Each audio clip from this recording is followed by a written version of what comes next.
الحمد للہ وحدہ والصلاة والسلام علی رسولہ المصطفیٰ اما بعد۔ محترم ناظرین، قرآن مجید میں اللہ رب العالمین نے جن واقعات کا ذکر کیا ہے، جو قصے بیان کیے گئے ہیں، انہی میں سے ایک گفتگو اور مکالمہ وہ ہے جو ابراہیم علیہ السلام اور ان کے والد آزر کے درمیان ہوا تھا۔ اس مکالمے میں ابراہیم علیہ السلام نے اپنے باپ کو ایک اللہ کی عبادت کرنے اور شرک و بت پرستی سے رکنے کی دعوت دی تھی، اور اس گفتگو میں ابراہیم علیہ السلام کا لب و لہجہ انتہائی نرم تھا اور بہت ہی منطقی اسلوب میں انہوں نے اپنے والد کو توحید کی دعوت دی تھی۔ قرآن مجید میں اللہ رب العالمین نے اس قصے کو، اس مکالمے کو ذکر کیا ہے۔ اللہ رب العالمین نے فرمایا وَاذْكُرْ فِي الْكِتَابِ إِبْرَاهِيمَ إِنَّهُ كَانَ صِدِّيقًا نَبِيًّا إِذْ قَالَ لِأَبِيهِ يَا أَبَتِ لِمَ تَعْبُدُ مَا لَا يَسْمَعُ وَلَا يُبْصِرُ وَلَا يُغْنِي عَنْكَ شَيْئًا يَا أَبَتِ إِنِّي قَدْ جَاءَنِي مِنَ الْعِلْمِ مَا لَمْ يَأْتِكَ فَاتَّبِعْنِي أَهْدِكَ صِرَاطًا سَوِيًّا يَا أَبَتِ لَا تَعْبُدِ الشَّيْطَانَ إِنَّ الشَّيْطَانَ كَانَ لِلرَّحْمَنِ عَصِيًّا يَا أَبَتِ إِنِّي أَخَافُ أَن يَمَسَّكَ عَذَابٌ مِّنَ الرَّحْمَنِ فَتَكُونَ لِلشَّيْطَانِ وَلِيًّا۔ اللہ رب العالمین نے فرمایا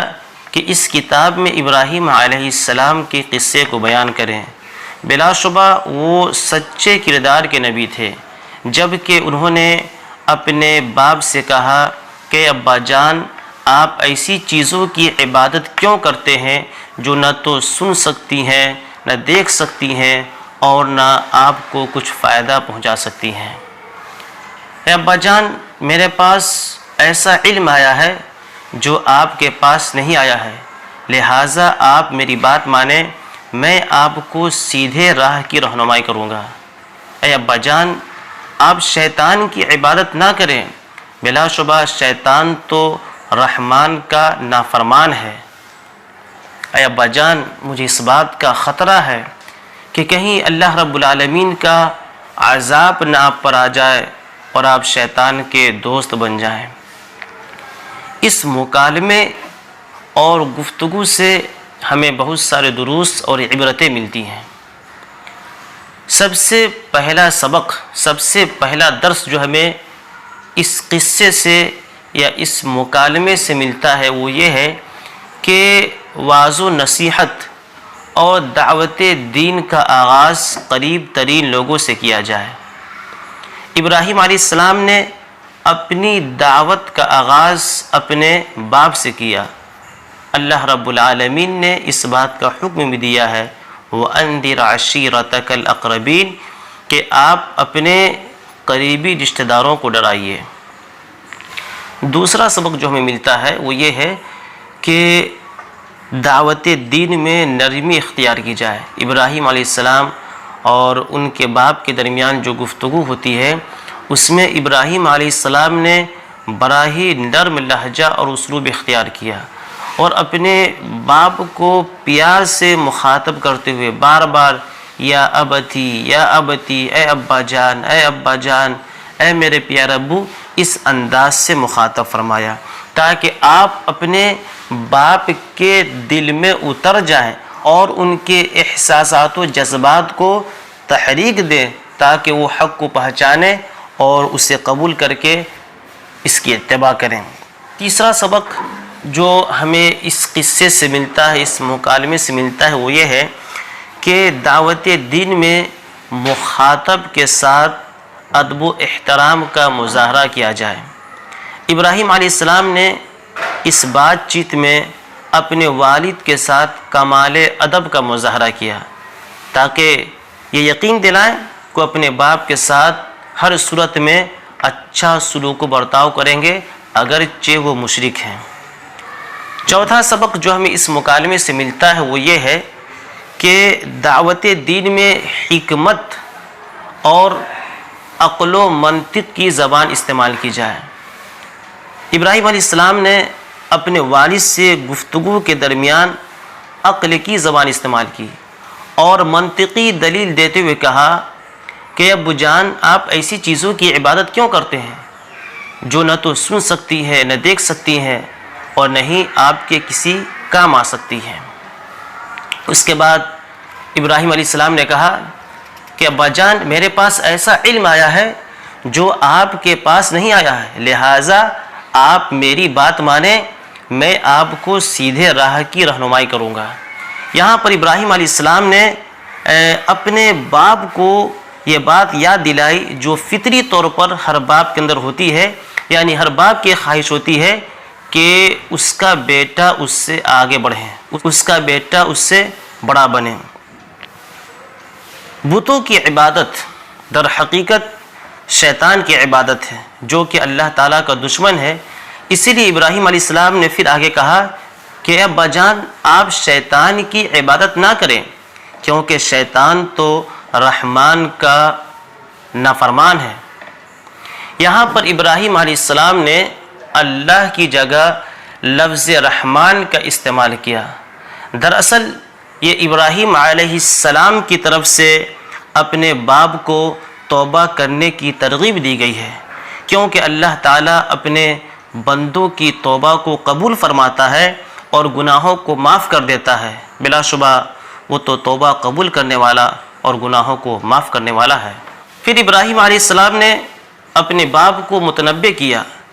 کہ وہ باطل اور غلط کام پر اصرار نہ کریں، اور ان کو اپنے باپ کے سلسلے میں عذاب کا ڈر ہوا تو انہوں نے کہا کہ ابا جان مجھے اس بات کا خطرہ ہے کہ کہیں آپ پر کوئی اللہ کا عذاب نہ آ جائے کہ آپ شیطان کے ساتھی بن جائیں۔ اور قرآن مجید میں ہے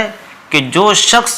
دنیا میں شیطان سے دوستی کرے گا آخرت میں یقینی طور پر وہ خسارہ اٹھانے والوں میں سے ہوگا۔ وَمَن يَتَّخِذِ الشَّيْطَانَ وَلِيًّا مِّن دُونِ اللَّهِ فَقَدْ خَسِرَ خُسْرَانًا مُبِينًا، اور جو شخص اللہ کو چھوڑ کر شیطان کو اپنا دوست بنائے گا وہ صریح نقصان میں ہوگا۔ ابراہیم علیہ السلام نے اپنے والد کو بتدریج اسٹیپ بائی اسٹیپ دھیرے دھیرے آسان طریقے سے توحید کی دعوت دی، لیکن ان کے ساتھ پیار و محبت سے بھرا اسلوب بھی کامیاب نہیں ہوا، اور ان کے والد آزر نے جاہلانہ جواب دیا، کہا قال اراغب انت عن آلہتی یا ابراہیم لئن لم تنتہی لارجمنک وہجرنی ملیا۔ ابراہیم علیہ السلام کے باپ آزر نے کہا کہ ابراہیم کیا تو ہمارے معبودوں سے روگردانی کر رہا ہے؟ ہمارے معبودوں کی روگردانی سے باز آ جاؤ، ورنہ ہم تمہیں پتھروں سے رجم کر دیں گے اور تو مجھ سے ایک عرصے کے لیے، ایک مدت دراز کے لیے الگ ہو جا۔ یعنی ابراہیم علیہ السلام کے باپ آزر نے ان کے نرم لہجے کا جواب انتہائی سخت لہجے میں دیا، بلکہ ان کو پتھر سے مار ڈالنے کی دھمکی تک دے دی۔ تو ابراہیم علیہ السلام نے جواب دیا،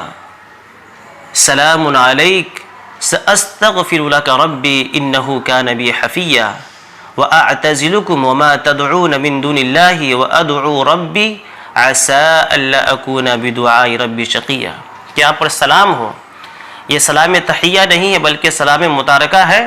یعنی ہم اب آپ سے مزید بحث و مباحثہ نہیں کرنا چاہتے، ہم یہیں سے اپنی بحث کا سلسلہ ختم کرتے ہیں، اور ہاں میں آپ کے لیے اپنے رب سے استغفار کرتا رہوں گا، آپ کے لیے میں اپنے رب سے بخشش مانگتا رہوں گا، میرا رب مجھ پر حد درجہ مہربان ہے۔ اور ہاں میں آپ کو بھی اور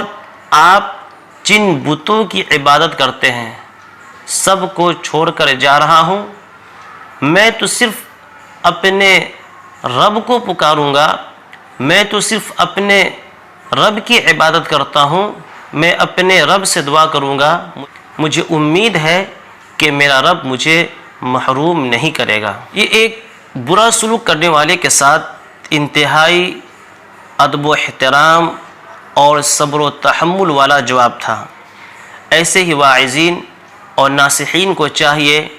کہ وہ برائی کا بدلہ تحمل سے دے اور جہالت کا بدلہ علم سے دیں۔ ابراہیم علیہ السلام نے صرف اسی پر اکتفا نہیں کیا، بلکہ جب تک ان کے باپ آزر زندہ رہے ان کے لیے استغفار بھی کیا، لیکن جب ان کی موت کفر پر ہوئی تو ابراہیم علیہ السلام نے ان سے برات کا اظہار کر لیا۔ چنانچہ اللہ رب العالمین نے فرمایا وَمَا كَانَ اسْتِغْفَارُ إِبْرَاهِيمَ لِأَبِيهِ إِلَّا عَن مَّوْعِدَةٍ وَعَدَهَا إِيَّاهُ فَلَمَّا تَبَيَّنَ لَهُ أَنَّهُ عَدُوٌّ لِلَّهِ تَبَرَّأَ مِنْهُ إِنَّ إِبْرَاهِيمَ لَأَوَّاهٌ حَلِيمٌ۔ اور ابراہیم علیہ السلام کا اپنے باپ کے لیے دعائے مغفرت کرنا صرف اسی وعدے کی وجہ سے تھا جو انہوں نے ان سے کر لیا تھا، لیکن جب یہ بات ظاہر ہو گئی کہ وہ اللہ کے دشمن ہے تو انہوں نے ان سے برات کا اظہار کیا۔ یقیناً ابراہیم علیہ السلام بڑے نرم دل اور بردبار تھے۔ یعنی ابراہیم علیہ السلام پر جب یہ بات واضح ہو گئی کہ میرے باپ اللہ کے دشمن اور جہنمی ہے تو انہوں نے ان سے برات کا اظہار کر دیا اور اس کے بعد مغفرت کی دعا نہیں کی۔ اللہ رب العالمین نے قرآن مجید میں مشرکین کے لیے مغفرت کی دعا کرنے سے منع فرمایا ہے۔ ما کان للنبی والذین آمنوا ان یستغفروا للمشرکین ولو کانوا اولی قربى من بعد ما تبین لهم انہم اصحاب الجحیم، کہ نبی کے لیے اور دوسرے مسلمانوں کے لیے جائز نہیں ہے کہ وہ مشرکین کے لیے مغفرت کی دعا مانگے اگرچہ وہ رشتہ دار ہی کیوں نہ ہو، اس امر کے ظاہر ہو جانے کے بعد کہ یہ لوگ جہنمی ہیں۔ اللہ رب